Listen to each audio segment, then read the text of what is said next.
ගෙවී ගිය වසරක පිය සටහන්.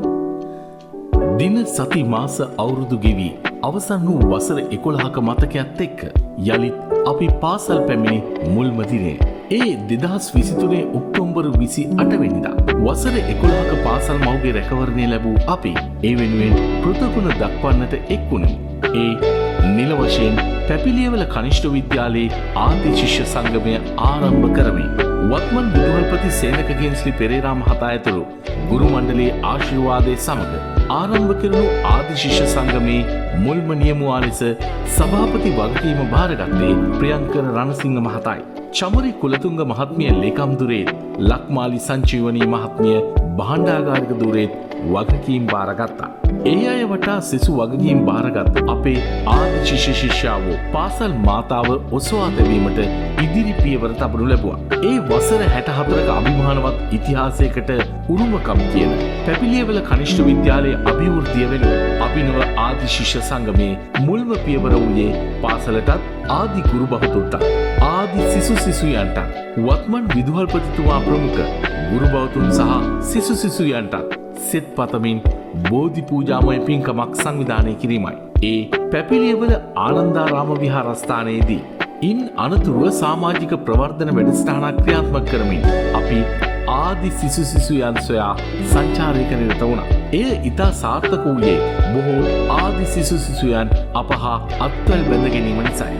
ආදි ශිෂ්‍ය සංගමේ ප්‍රධාන අනුශාසක ලෙස අපට මහත් ශක්තියක් වූ පැපිලියවල ශ්‍රී ආනන්දාරාම විහාරාධිපති පූජ්‍ය වලවිට විමලානන්ද නාහිමියන් හදිසියේ අපවත් වුණා. ඒ සැලවූ මොහොතේ සිට සියලු අවශ්‍ය වැඩ කටයුතු සඳහා මැදිහත් වූ අප ආදි ශිෂ්‍ය සංගමය උන්වහන්සේ වෙනුවෙන් පැවැත් වූ සද්දින ධර්මදේශනාවට පැමිණි සියලු සදහැවතුන්ට සංග්‍රහ කිරීමටද ක්‍රියා කළා. ආදි ශිෂ්‍ය සංගමයේ අරමුදල් සම්පාදනය කිරීමේ පළමු පියවර වූයේ පාසල් භූමිය තුළ සංවිධානය කළ කවිමඩුව හා දෙවන්ත සල්පිලයි. මේ සඳහා අපට ආදි ශිෂ්‍යයන් විශාල පිරිසකගේ දායකත්වය ලැබුණු අතර අවට ජනතාවද බොහෝ පිරිසක් සහභාගී වුණා.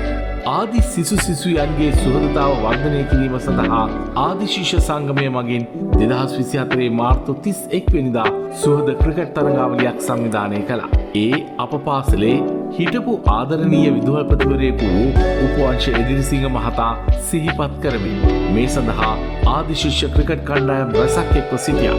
වත්මන් පාසල් සිසු සිසුයන්ගේ ක්‍රීඩා කුසලතා ඔප්නැන්වීම වෙනුවෙන් ක්‍රීඩා උපකරණ හා නිල ඇඳුම් පරිත්‍යාග කිරීමටද අප කණ්ඩායම කටයුතු කළා. මේ අතර පාසල් ක්‍රීඩා උත්සවයේ සහතික පත්‍ර මුද්‍රණය කර දීමටද ආදි ශිෂ්‍ය සංගමයේ ඉදිරිපත් වුණා. පාසල් තූර්යවාද කණ්ඩායමටද අවශ්‍ය භාණ්ඩ ලබා දීම ආදි ශිෂ්‍ය සංගමයේ තවත් ව්‍යාපෘතියක්. අරමුදල් සම්පාදනය කිරීම සහ පාසලේ කීර්තිනාමය ප්‍රවර්ධනය කිරීමේ අරමුණින් දැවැන්ත සංගීත ප්‍රසංගයක්ද අපි සංවිධානය කළා. ඒ පාසල් ක්‍රීඩා පිටියේදී මේ සඳහා ගායක ගායිකාවන් රැසක් සහභාගී වූ අතර සංගීතයේ දායකත්වය දැක්වූයේ කුරුණෑගල බැජී සංගීත කණ්ඩායමයි.